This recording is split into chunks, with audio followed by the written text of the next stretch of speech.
Mrs. Robinson, you didn't expect... What? I mean, you didn't really think I'd do something like that. Like what? What do you think? Well, I don't know. For God's sake, Mrs. Robinson. Here we are, you got me into your house, you give me a drink, you put on music, now you start opening up your personal life to me and tell me your husband won't be home for hours. So? Mrs. Robinson, you're trying to seduce me. Aren't you? What movie are you living in now, Catherine?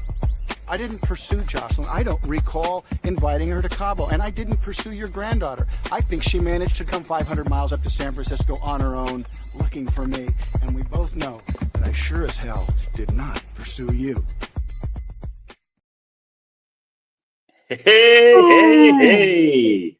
Booyah! Welcome to another episode of BW Flix, the Average Movie Critics. I am James Martin, and this is my co-host, Brian Arndt. And welcome again. Welcome back, and we thank you for showing up. And Brian, I'm doing well. How about you, brother? I'm doing awesome. A little tired, Excellent. but I'm doing awesome. Excellent, man. You always appreciate it, brother. And we are 7 episodes in, man. Today we are going to be, last week we talked about let's see, what's on the menu? Yes, I'm about to give it to you right now, my man. We are doing rom-coms, Yinzer. They are two very, very distinctly different movies, but have some relation to them. One is the 1967 classic, The Graduate, with Dustin Hoffman and Anne Bancroft. And the other is the one that's slightly based off of the movie, where it's like rumored to be based off of the movie, pun intended. Rumor has it 2005 with Jennifer Aniston and Kevin Costner and Shirley MacLaine. So these are two movies. We are going to get right into it. We're going to start off with The Graduate first. And I'm going to let B give us some superlatives about that movie before I get into the synopsis of it. All right. So The Graduate. It was directed by Mike Nichols. It's starring Dustin Hoffman as Benjamin Braddock, Anne Bancroft as Mrs. Robinson, Catherine Ross as Elaine Robinson, which is the daughter, William Daniels as Mr. Braddock. You'll know William Daniels as the voice of Kit, and Murray Hamilton as Mr. Robinson, and you will know him as the mayor in Jaws, the original. Unaccredited actors in the film was Richard Dreyfuss as the guy that says, "Hey, you want me to call the cops?" And then Mike Farrell has a little is a hotel bellhop in it. You know Mike Farrell from MASH fame. Music was by Paul Simon, and the score was done by David Grusin. Production company was Lawrence Terman Productions and distributed by Embassy Pictures and United Artists. Released on December 21st, 1967. Running time is 106 minutes. The budget was $3 million. But check out the box office. $104.9 million. So sex sells. I'm just saying. It does, even when you try to hide it. Oh, man. Dude. Yeah, both our parents are around that same age. I think, actually, my parents are a little bit younger than yours, man. They were young, and having fun in the sun when I was born, sir. Let's see. But yeah, starting off, man, The Graduate. We're talking about fun in the sun. We're talking about a 20-year-old guy who just, young man, he graduates from college, goes home to spend time with his parents, and he's hanging in the pool. He doesn't know what to do with his life. He's a little anxious about it. As a matter of fact, we're starting off at a party. His parents, they're well-to-do. His father's a lawyer. His mom's a homemaker. And they're partnered with the Robinsons. The Robinsons, obviously, you heard the song before, Mrs. Robinson. That's the people we're talking about here. Mr. Robinson is the partner to Ben Braddock's father, Mr. Braddock. And they're both lawyers. Like I said, they're partners. And they're all at a party right now. They're hosting a party. Like I said, they're well-to-do, wealthy, or maybe upper middle class. Upper middle class is probably what you would consider them. where they can likely these are people that can afford to pay for the college tuition, send their kid to school, and buy them a nice red convertible car.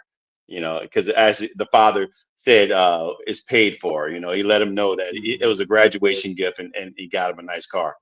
But that being said, he's at the party, and he's kind of walking around, and he's the youngest person there. He's the youngest person there. There are no 20-year-olds in there. They're all people that are his parents' age, people that have known him most of his life. They're trying to let him know what he should be doing for his life. Like one guy exclaims that, I got one word for you: plastics. Yeah. Just think about it. Plastics. He wants him to get into plastics, and he's kind of confused. His head's spinning. Like everybody's rubbing his head like he's 6 years old still, and they're talking to him. They're saying all kind of stuff. He's going back and forth in the kitchen. He finally, and as he walks by, you can see Miss Robinson giving him a glance. She's looking at him. He's young. He's daring. He's handsome. He's not that same little child that she knew years ago. She's attracted to him. And so he goes up to his bedroom, and he's looking and trying to figure out what to do. And the next thing you know, Miss Robinson comes up, and he's wondering, he's kind of befuddled, wondering why she's up there. She's talking to him, and she needs a ride home. He's like, well, hey, you take my car. You can take it home. He doesn't want to take her home, but no, she wants him to go home, take her home. She's had too much to drink. She's scared to get into her house. So he brings her home. He's saying goodbye. No, she don't want to walk in a dark house because they have a big, huge mansion, as if you've seen the movie.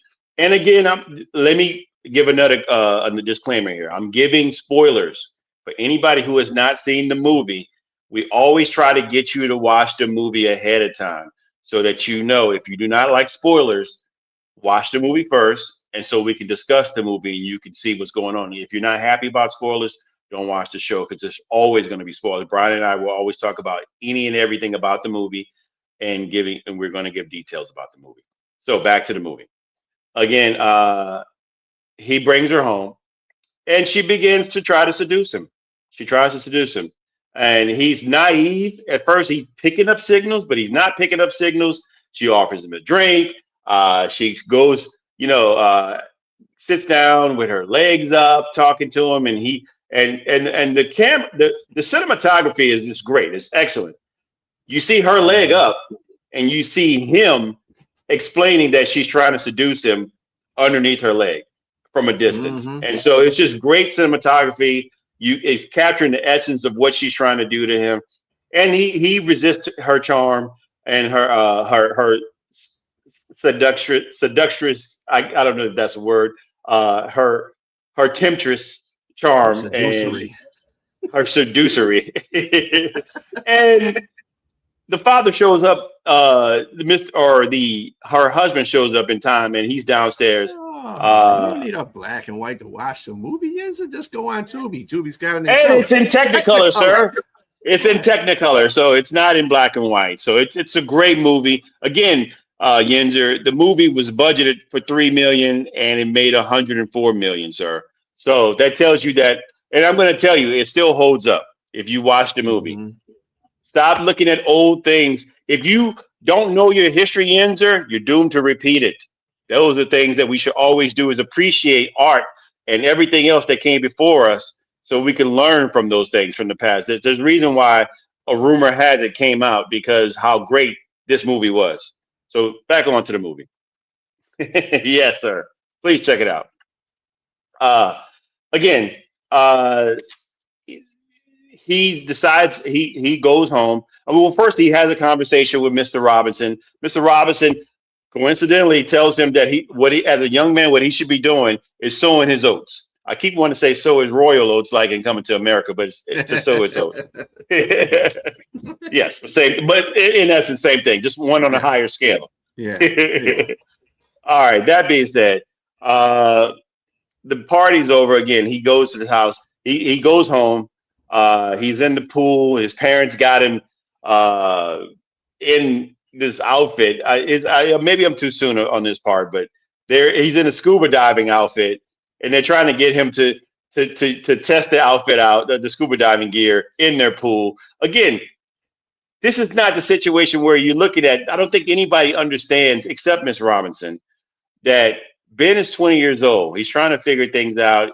He doesn't want to just do the little things that you used to make him do as a kid. They still sort of treat him like he's a kid. And so you kind of see the naivete behavior of Ben as well, because he's sort of treated like a child. And he's spoiled in essence. He's very spoiled. He's rich, but he's still kind of mature at the same time. It's like a mix of both. But he gets bored, and so he actually does call Miss Robinson, and he wants to go out. He wants to take her up on an offer, and he does, but he wants to do it at what's called a Taft hotel. He's nervous about it. He doesn't know what to do. He don't know who should pay and all this other kind of stuff because he had never done anything like this before. So they end up going for drinks. He talks to her. She's in the restaurant. He's on the payphone. He calls her. Miss Robinson has a phone call at a restaurant in the hotel or at the bar, and he's nervous as can be. He doesn't know what to do. Who should pay for the room? He said, well, maybe I should do it. I'll do it under, and go get the room. I'll go first. You don't have to come first, that kind of thing. So they do that, and they go up to the room. Obviously, he has second thoughts after they're trying to get undressed and do things, and he's wanting to talk about different things, and he's nervous as can be. So he's almost backing out. And let me tell you about Miss Robinson. This is she's been around the block. It may not have been with any other guy, but it's letting you know that she's wise and smart beyond her years. She is manipulative. She does a 180 on him. He's getting ready to leave. She's telling him like, oh, just, you go ahead. Obviously you're not man enough for the situation. You're inadequate. And she says the word inadequate. And inadequate to us means you're either this or you're this. Mm-hmm. And he didn't want, as a 20-year-old athlete, he played sports in college. He didn't want to hear that. And next thing you know, lights go out, and this becomes a whole summer event. He says, "I'll show you inadequate." That's what he said. I'll show you. Yes, I'll show you inadequate. Yes, and clearly, it's not a bad thing for her because she gets what she wants out of the deal, and he's getting what he's passing time because it's not really what he wants, but time does pass, and his parents become alarmed and nervous about the situation because he spends most of his days in the pool, and nights his mother approaches him and wonder what are you doing with your nights and not coming home till 12 in noonday, and he doesn't tell her and she doesn't pry. The father kind of does the same thing, but the father on the other hand wants him to ask their partner's daughter out on a date, and he's reluctant. But the father's a lawyer, so he finds another tactic.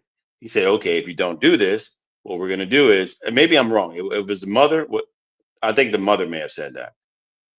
Was it the mother? No, I think the mother. No, it was the dad. It was the father. It was the father. Yes. It was exactly. It was a lawyer tactic that he used to say, okay, if you don't ask her out, what we'll do is we'll invite the Robinsons over with Elaine over, and we can do it then. And so, of course, he gets puts in a corner. He does take her out. He goes over to Robinson's house, and who's fuming, sitting down, hot, but doesn't say anything until the father walks out of the room. It's Miss Robinson. She is livid, and she even says, "I'm very angry." And he said, "Look, I got put into a corner. So I have to take her out. I'm just going to take her out. We're going to go out to eat, and we're not going to do anything, and that's it." And so she's still hot about the situation. He does take her out. He's driving fast. He's very cold to her. And you see her. She's a pretty young lady. I think she's home from University of California, Berkeley. And again, I guess you can see that she actually likes him. She likes him. And they go out, and he's again cold to her. And finally he takes her to a strip club. a place you do not take a first date out on. And the lady is standing over. Her back is turned towards the lady.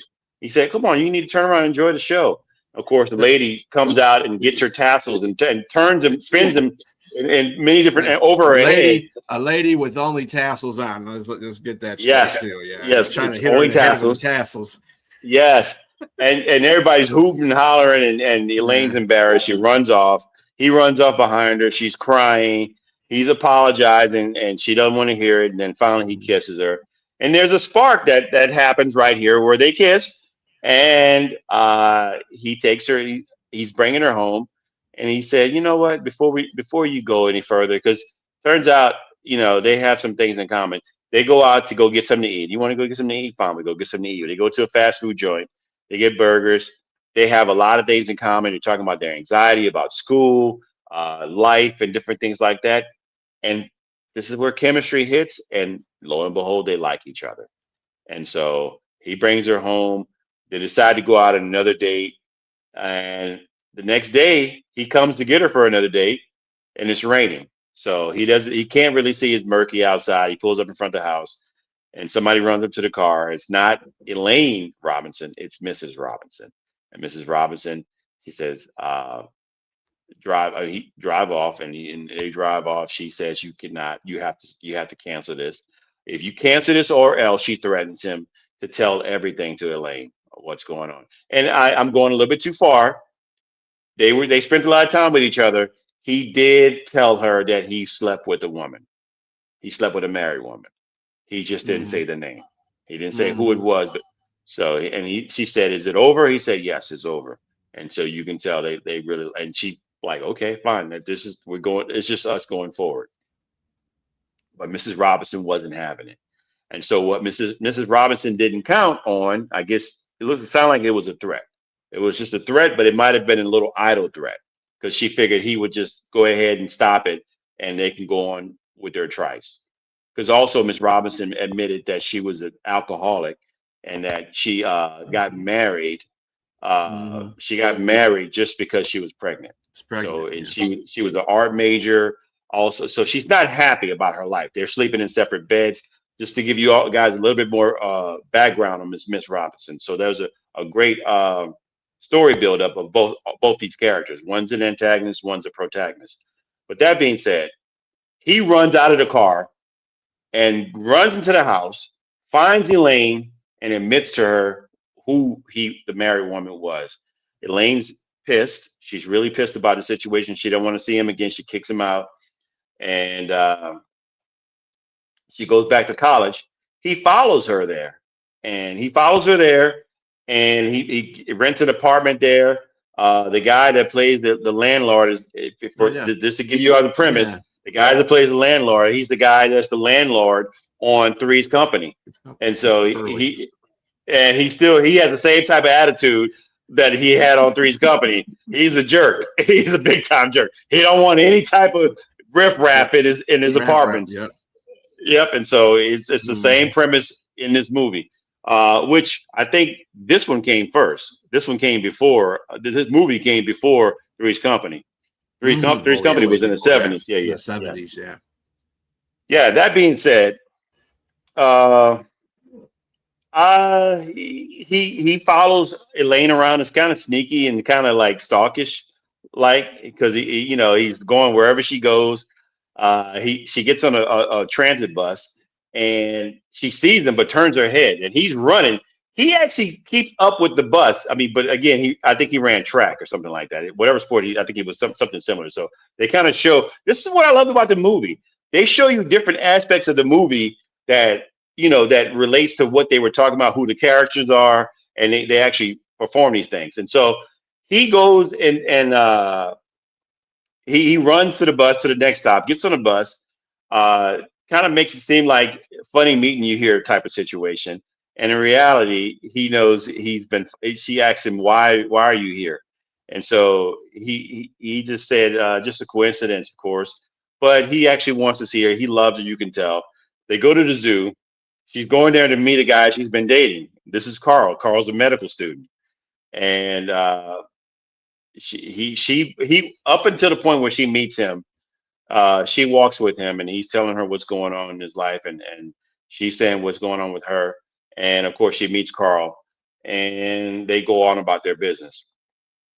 She comes back. He's at his apartment and busts in, and she's writhing. She's totally upset with him. And why is she upset with him, ladies and gentlemen? It's because her mother lied and said that he raped her. Oop, shouldn't say that on he sexually assaulted her or whatever the case may be. But that's what it said in the movie, okay? And she lied, and he said she lied, and he told her the truth about what happened. And of course, they kind of make up, but he asks her to marry him right then, and she's not sure. She's not sure about this. And mind you, ladies and gentlemen, there's no pause in between the movie. This is only a few days of dating. And so, and these are young 20 and 19, 18-year-old people here making unwise decisions. But he asked her to marry him, and she's not sure. And so, yeah. And so he's in love with her. He falls in love with her. She's kind of loves him too. She just can't. I think she just can't get over the fact that he was sleeping with her mother. Yes, and fools do rush in. But here's the situation. The father shows up, Mr. Robinson. He finds out, or he comes and tells him that, look, me and my wife are divorced, and you're the cause. You're the reason we're getting a divorce.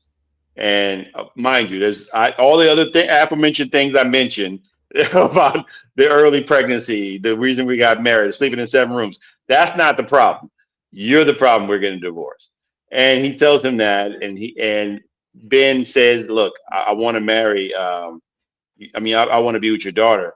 And he doesn't want that at all. And he tells him that Carl's going to marry his daughter, and she's coming home. And he brings Elaine home. Ben follows them home. Again, here's a stalker situation. Ben follows him back home, and he sees Mrs. Robinson in the house, and they're getting ready for packing up for their wedding. Of course, she doesn't tell him. She threatens to call the police, and he leaves, goes back to school, all the way back to school. He's very smart, so he goes and finds Carl's colleagues and finds out where the wedding is in school. He finds out the wedding's in Santa Barbara, and he's driving 300 miles frantically to get there. And he has to stop and get directions to get and find out where the church is. And he finds all this out because he says he's the reverend, and he has to. And then the guy in the gas station points out. He said, "Good luck, Reverend." And he finally gets there. And this is where we're going to show you a video. And he gets there a little bit too late. Carl and Elaine are just kissing, and he's upstairs because he couldn't get in through the downstairs door. He's at the top where there's a glass, banging on the window, and yelling Elaine and getting the attention of everybody. And we're going to show you a video of what happens here at this moment. Yeah, so he gets her attention, and she's kind of sitting there kind of confused, and this kind of adds to the situation, but all hell breaks out loose here. So here you go.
Oh man! So you can see on a bus, yeah. So you can see this is the end. This is the end, and everything that happened right there is them. Obviously, she's married, and but still she's in love with Ben. And as you can see, she yelled his name back out, and the mother pimp slapped her twice. And but it's nothing, no bells rung there. So she runs. They lock them in the church. They get on the transit bus, get on the bus, and they're happy. And all of a sudden, you can see the real emotions, the true emotions coming out. Is like they're happy, but they're not happy. They're happy, unhappy, and then next thing you know, the movie goes off. Ultimately, this is a great movie. I really like the movies. I think the direction of the movie went well. I think uh, the layers that are in this movie is a lot of comedic timing on it that just hits points. It's a lot of points that are hit in regards to youth. You know, we were looking at the youth movement. We're looking at the '60s. We're looking at a lot of beatnik, type of people, that like before hippies, the beatniks or whatnot, that were like these young, I wouldn't say yuppies because they were in California, these young rich people, that were in college. Yeah, sort of. But you had your protagonist, which was Ben, but he could sort of be considered an antagonist too, because although he was seduced, he still fell into the situation and did it multiple times with somebody else's wife. And but he was naive too as well. I mean, you can see it throughout the whole movie about a lot of things. I mean, and these people, young, getting together, getting married, and obviously people did this back then. People do it now, but not as much. You can see that it was just like, okay, as much as he knew some things, he was still young. They hadn't experienced life, and they were just trying to figure out. They were trying to figure out things out. And on the other hand, you can see the antagonist, Mrs. Robinson. She, I can call her the antagonist. She while she's married, she has a daughter. She's looking to seduce a young man, a young virile, handsome young man. You can kind of almost feel sorry for her because she's might be maybe a victim of circumstance. She gets married. She gets married because she's pregnant. These are the signs of the times. You do not. You have the scarlet A on your chest if you were the person to not be married when you're having a baby. And so she does that, and she does it with somebody she's not in love with. She's not in love with her child's father. Clearly, they 18, 19 years, they're in separate rooms. She's an alcoholic. She went to school. She confides into Ben Braddock, aka Mr. Gladstone, that she had interest in art, wanted to have a career in art, and that fell by the wayside because of her choices. And so I mean, while I'm mentioning that, you know, she could be the victim of circumstance. She still is somebody who's totally manipulative and played her role very well in this movie. But again, I thought it was great. I thought all the everything lined up. All the scenes were great. It came to this climactic moment at the end of the church, and it ended. It fell off. It fell off like a cliff. But the ending to me was great because just their expressions of their face. It was artistic. You can see they were happy and excited that they did what they did, but then they came to a realization of what they had done, and you could see like it went from happy to sad, both in their exchanges, and it just ended like that. And I thought the music was great. Paul Simon and Simon and Garfunkel, they had great music for the movie, and I'm going to give it 5 buckets of popcorn here. And I don't give it extra butter, but it takes a great deal to get the extra butter. But I'm going to give it 5 buckets here. And they're singing Mrs. Robinson, the buckets of popcorn. Or maybe they're singing "Hey Darkness, my new," that song. Just not dancing like that. Darkness. Yeah. No. Well, what'd you think, man? What'd you think about the movie? I think one part too, the part where she called the cops on him was hilarious because she was this. Do you have a weapon on you? No, he doesn't have a weapon on him. I was like, you're just calmly saying somebody broke into your house and you're just asking them questions. Like, I'm not sure the cops are like, this chick's tripping, but they did show up because it's, a rich community. Right. Anyway, so but he quietly left off and took off in the car, which I thought was hilarious. I'm trying to think of, he what did you sidestep the cops? Because if the cops were at the front door, where was his car at? You always kind of think of these things. But anyway, yeah, it was for the time that it was. I think it was a really good movie. I mean, it was $3 million budget and it made $104.9 million. So it's like I said at the beginning of this show, sex sells. And that's what that was. It was a time when we were just getting into the hippie revolution, and it was, free will and yeah, man, I'm gonna do this, man, and smoking and all kinds of stuff were going on. So yeah, it was pretty good for the time that it came out. I'll also give it 5 boxes of popcorn, no butter, but it's going to stand out through time. People, you got to watch this. I know it's an older movie. Hell, I wasn't even born when this movie came out. Okay, but I still got to see it. So there's that. And also, and let me mention that you just mentioned it was 104.9 million. I think that today that would be like 900 plus million.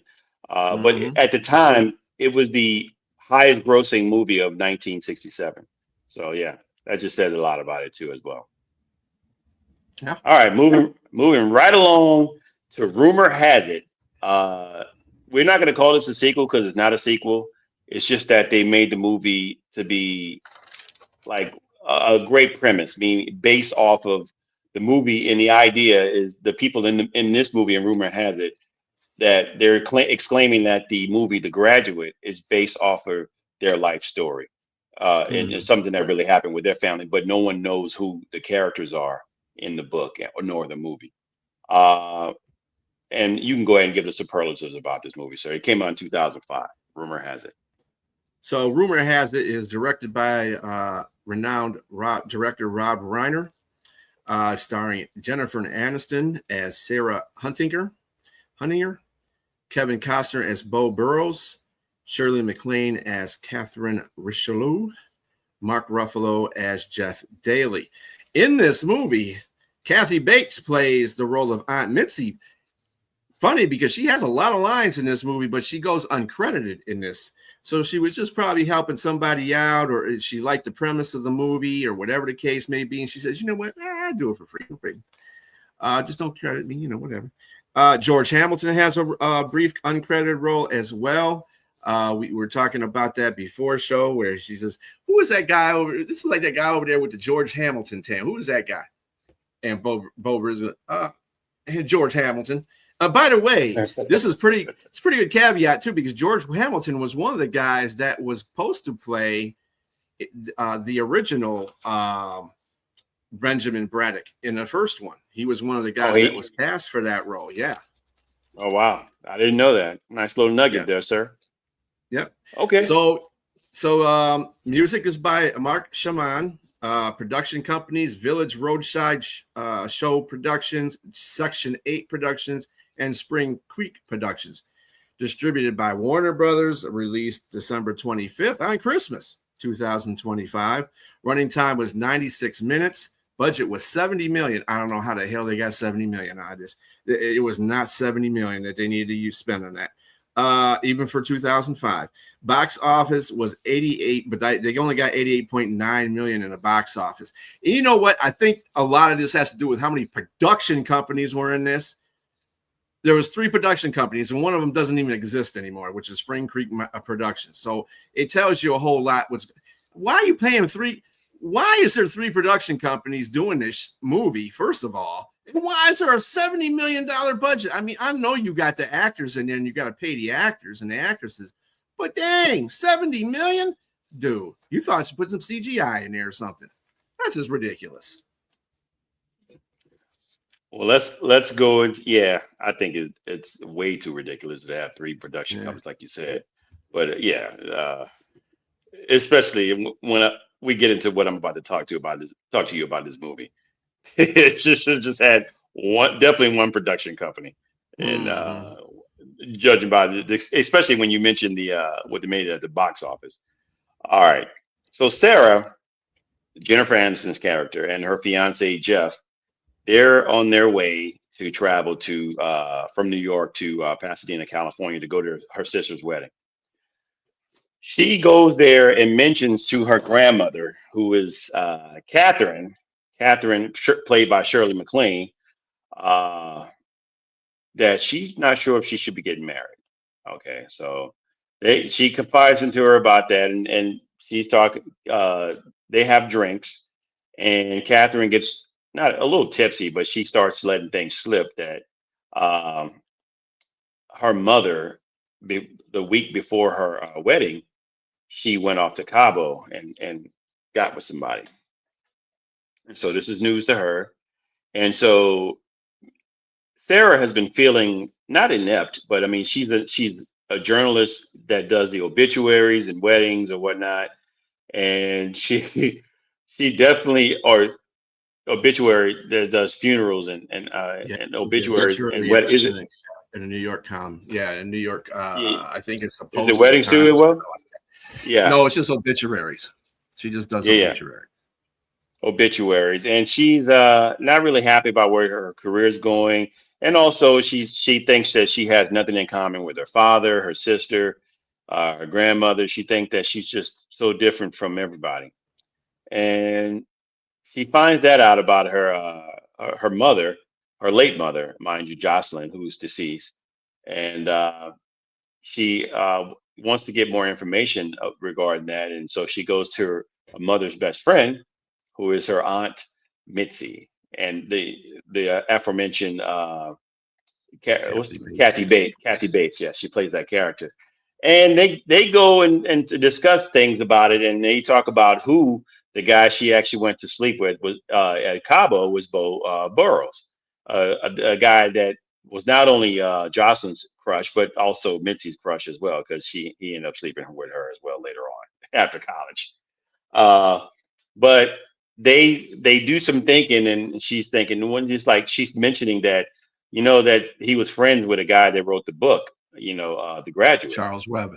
Charles Webb, yes. And so not only that, he makes the movie The Graduate, and then they put two and two together that they think were the characters of their family, the people that they wrote the book about.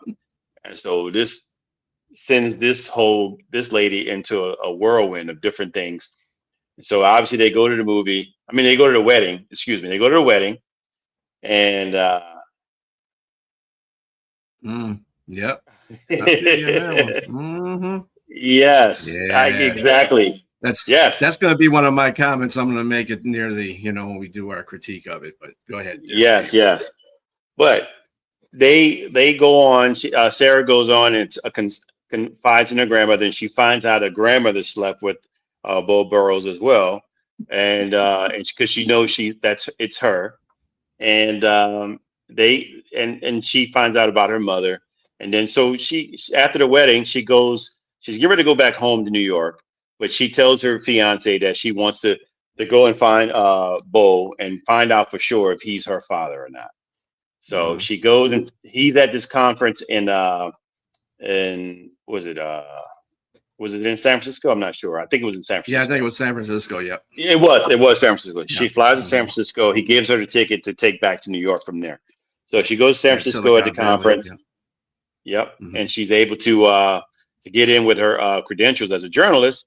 And she confides in him and turns out that he did sleep with her mother. He finds that out, and her grandmother.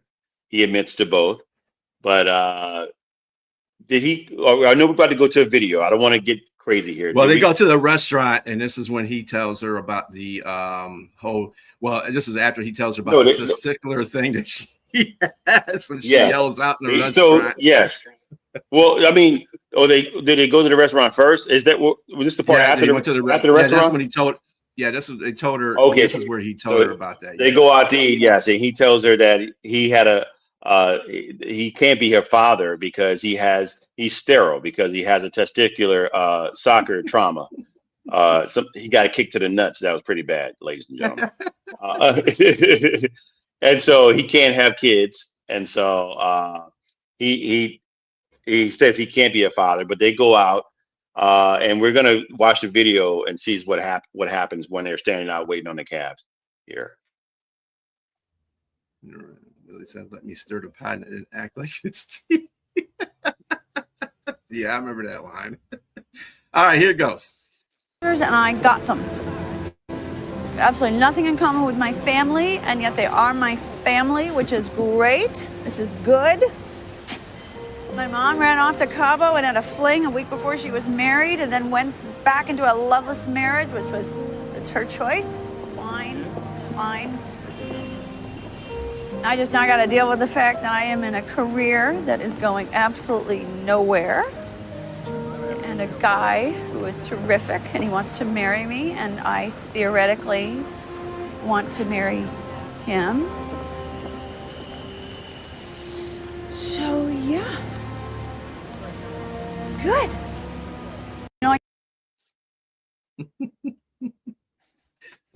She said, "Life is good." That's what she's saying. She doesn't sound like life is good, but that's what she says. But what we cut out, ladies and gentlemen, if you haven't seen the movie, she starts crying. All right. Yeah. And so, because life is not good for her, at least. And this is like, wow, you're thinking like, man, what? I mean, why do you? Never mind. We can talk about that at the end of the movie, but the synopsis. But she, lo and behold, he hugs her and he's confiding her. He pours on the charm, and they go dancing or whatever. They go sit to this bar dancing and stuff like that, and they drink a few beers, and she kisses him. She kisses him again. He's pouring the charm on. He's pouring the Bull Burrow charm on the third generation of the well, I wouldn't say Huttinger, but the ladies, whatever the maiden name was. I mean, he's pouring the charm on these ladies there, and she kisses him, and they wake up in his bed in this place, and obviously she's guilt stricken, but not guilt stricken enough to where he invites her for breakfast. They go to his plane, and he drives her to his plane, and they go to plane to wherever the vines are, I guess, someplace in the valley. Yeah, in the vineyards. Yeah, in the vineyards, yeah. And then from there, he invites her to a ball at Casablanca ball. And they go to the ball. She looks nice. They both look great, tuxedo, dressed to the nines. And he's there. They're one of his I wouldn't say cronies, one of his elite COOs or whatever for his company, is trying to get him to sign a deal. And they go off to sign a deal. She sits at a table for a long time, and she meets this guy. He comes over and flirts with her and wants to have sex with her. Turns out it's his son. And she finds out he has a son, and she's thinking, you can't have a son if you're sterile. So she thinks he lied to him and that she slept with her father. So it's just all kind of craziness going on. He walks up, Bo does, and finds out she knows about the son, and he's trying to keep it quiet because his son does not know that he's adopted or he's his adopted son, because he's artificially inseminated. He's not his real father by his sperm donor. And so he tells her that, and blah, blah, blah. And he goes and kisses her again, but he kisses her. And what I did mention before is that through all this time, they slept together and they're going to breakfast. She has Jeff's phone, and it's ringing. It's ringing and ringing and ringing, and she never answers it. He thinks something's happened to her. He calls the company, tries to find out where she's at. He finally finds out where she is, and he shows up at the party while they're kissing. He's like, gee, I sure hope that's not your dad you're kissing. And it obviously is not, but she's in trouble. He's upset. He leaves for New York City. She leaves the ball without saying goodbye to Bo. She goes to her grandmother's. She's distraught.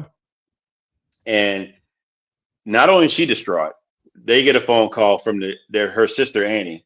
She has an anxiety attack on their honeymoon flight, comes home. Clearly, she's not ready to get married herself, or she's having doubts. And they're fussing, and the dad's fussing on the phone with Annie and the son-in-law there. Catherine and Sarah are fussing on the phone. It's just total chaos right now. and Sarah only wants to. I mean, excuse me, Annie only wants to speak to Sarah. She goes over there, tells her, confides in her everything that happens, and tell her that she loves her husband and it's good that she's marrying her best friend. And yes, Bo is very compelling. As a matter of fact, Bo is pretty much kind of the innocent one here, because Bo, he's got you Bo shows up to the house. Catherine sees him and says, "You son of a bitch," and looks in the mirror. She's like, "Damn!" She sees herself old. So she puts on her glasses to hide her wrinkles and her oldness, and walks out there and said, "What are you doing here? You're the one who causing all the trouble." And he has to break it down to her that no, your daughter came to me in Cabo all those years ago when I was at my house. Your granddaughter drove 500 miles or whatever it is, travel 500 miles to come see me and seek me out. And I definitely didn't seek you out, ma'am. You definitely saw me out. So look, we find out, the father comes out, they shake hands. He still has a little trauma and he finds out he's the one that kicked them in the nads when they were playing soccer. So that was you. And he's a little traumatized by it. And Catherine finds it very funny. And Sarah goes back home. She tries to make up with Jeff. I keep wanting to say Mark because his name is Mark Ruffalo. She tries to make up with Jeff. Jeff definitely kind of rebuffs her making up, and she leaves, goes in the elevator. He runs down the stairs, meets her down there, and he wants to make up with her. He said, "Just promise, if we have a daughter, let's keep her 1,000 miles or 1,000 feet away from Bo Burrows." And so they get married. They get married at the end. Catherine's dancing with the groom. She's hugging her grandson-in-law's cheeks. I mean, it's just all kind of craziness in this movie. But that's the end. All right, my take. I don't want to compare it to The Graduate because it's supposed to be something different, something better here. But it's just all over the place to me. And I just think that the characters in here, they're kind of similar. I like the character of Catherine. I think Shirley MacLaine played her role well. She kind of does this in all the movies that she plays in these sort of rom-coms. She plays the evil bitch, is like, and she does the character very well. And she has snide remarks on everything. She has a snide attitude towards any and everybody, but she has an underlying charm and she's lovable to some degree in that regard. But she is not the person to be played with, for sure. I mean, if you remember who she was when she was in Steel Magnolias, she was in some other movies. She played similar characters. Jennifer Aniston's character, Sarah, she's all over the place too. These characters, man, I just think that they all do the damage themselves. The grandmother, the daughter, the late daughter, rest in peace, and the granddaughter. They are the one does all the damage, and the men that actually love them are the ones that have to deal with it and take them on. Except Catherine. I don't know what man she was dealing with. If it's like anything in the movie, in The Graduate, they went their separate ways. But yeah, I thought it was okay. I thought it was an okay movie, man. I just thought it's just the sister. There wasn't really a build-up of her character and who she was. The father was kind of like, he kind of had a strong base to him, but it still was kind of weak. I didn't like it too much. I didn't like the way it was going. I didn't like the character of the lawyer, the fiance. I just thought, I don't know, maybe these guys, they portrayed as weak in the movie, man. And I wasn't too much of a fan of that. But again, it just wasn't as funny as I'd like to be. I mean, in comparison to, it's a shame that I'm trying to compare it to the other movie, but it wasn't that funny, man. So I give it 2. I give it 2 buckets of popcorn. 2 buckets of popcorn. All right. Are they dancing because I don't know why they're dancing? But, Yeah, they don't like it too much either. Yeah. Well, the premise of the movie was, I mean, the plot was fine. How it was carried out wasn't the greatest, I don't think. I think the one that had the most steady character in it was Kevin Costner's character. character, Bo. He really didn't have anything. I mean, like he said, y'all came to me. You know, I didn't come to you. You came to me. So, you know, I said, dang, he's lucky he didn't know the other sister because he ran through the whole family. Thank God she got married, huh? But yes. Yeah, the thing with Jennifer Aniston and her whole, oh, I'm gonna be married to her, and you know, the whole thing when they were on a plane together and they looked like they were so much in love with each other, which I for Jeff, yeah, I can understand that. He actually portrayed his part, you know, he was the guy. What I didn't like is the fact that when he caught them kissing, and he was like, and she told him that, oh, he goes, did you sleep with them too? And she didn't say nothing, but that sometimes silence tells you all the truth you need to be told. And he was like, oh, I would have been like, girl, bye, see ya, peace. Wouldn't want to be ya. But no, he gave her a shot, like leave with me and marry me now. Yeah. And she wouldn't move. He said, wrong answer. Mm-hmm. So, yeah, it was just, I don't understand that whole premise right there. The thing about the father too, he didn't really materialize until like the end when she was sitting down talking to him about the whole. He knew about the whole thing when he went to she went to Cabo with Bo, but when she came back, she told him that she couldn't see anything working out with Bo. She could see things working out with him, and that's the reason why they stayed together for as long as. And that she loved him. She loved him. Yep, that was the whole point there. And that's something that Jennifer Aniston's character didn't understand until that point when he told her, because, you know, like I showed in that clip, she was like, yeah, she's going back to somebody who doesn't have no affection for her, blah, blah, blah. And that wasn't the case. That had nothing to do with the case at all. Know your history, chick, before you go out there blabbing to everybody. And I think Bo knew that as well. And that's another thing I had a problem with. You know this, you should tell her, because he knew, because she told him the same thing.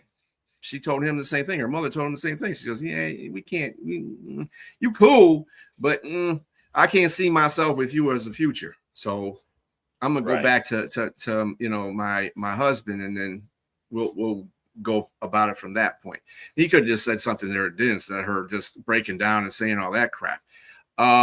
As far as her being disappointed with her job, well, Missy, you can improve that. I don't want to hear you crying about some stuff that you can improve on. You can write stuff. If you're a journalist, you can write other stuff than obituaries. Try it out. You know, that helps you a little bit. You're in New York, and New York things happen sometimes. So, and if it doesn't, that means you weren't good to begin with. But then the thing I thought was funny too, she used her credentials to get into that.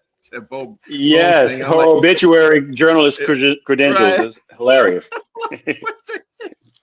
But anyway, she got into that, and Shirley MacLaine's character was right on point. I thought she was all over the place too, kind of, especially when they were talking when she was in the shower, and she was telling her, "Yeah, it's okay, those things happen," and she ripped up her, "No, you slept with Bob." She was highly upset about the whole situation. It's his fault. It's not his fault. It's a premise of how most women act nowadays. They blame everything on the man, even though they're the ones that have the undertaking. That's not really good. And I don't mean to offend any women by saying that, but that's just how women are set up nowadays. I don't know what that's about, but Catherine was still vain. She was still vain. She's still that 40-some-year-old woman she thought she was back then, until she looked in the mirror and she said, "Damn," and she put the glasses back on because she saw that she was aging. And she was mad that, you know, the young man is taking a younger woman away from her, and she kind of alluded to that. And also you mentioned what was it you mentioned at the I can't remember, it was something, someone wanted to tell you about that, but man, look, would you give it, how many you give it? I gave it 2 dancing popcorns. I mean, hell, you know. Yeah. It was the plot was really good. I think whoever did the plot, whoever wrote the script, did a very good job. It was just that it was the actors made it go all over the place. And for $70 million, come on, you expect more from this. You know what I'm saying? It was that was what's most disappointing is $70 million could have bought you a lot better, focus or whatever the case may be. You shouldn't even spend that damn much money, but whatever. It is what it is, but I gave it 2. Okay. Well, we don't have enough time to get into our bio today. The bio we were going to do was Anne Bancroft. Rest in peace, Anne Bancroft. She's Mrs. Robinson from The Graduate. She's an Academy Award winner. I'm just going to say that. And she's won a numerous amount of awards. We could have talked about any of the other actresses that are well known, but I figured a lot of people didn't really know who she was. And I was going to give her a shout out, but I'm just going to give her a short shout out today because we don't have a lot of time right now. But she again won a Golden Globe. She won an award for The Graduate as well. But she won a ton of like foreign Academy Awards, British Academy Awards for numerous. She won 2 Tonys as well. She died in 2005 of uterine cancer, I believe. And she was married to Mel Brooks. For all you don't know that, she was also married to Mel Brooks, whom is still alive at 99. But again, rest in peace, Anne Bancroft. And we are getting ready to shut down in just a moment, but we are going to give the 2 movies. One of the actors that was in the movie today is going to be in one of the movies that we talk about, and that's Kevin Costner next week.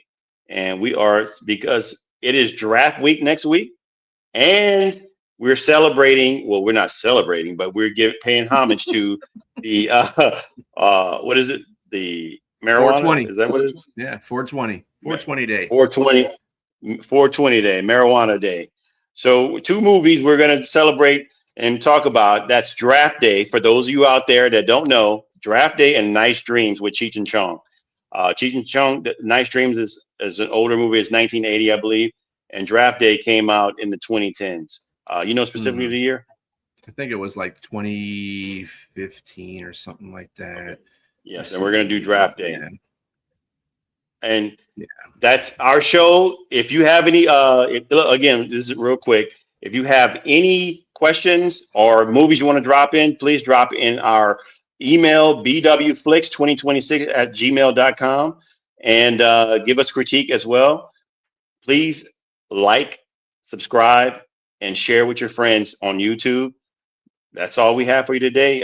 We'll see you next week, Tuesday at 8 p.m. BW Flix. I'm James. See you later. Peace.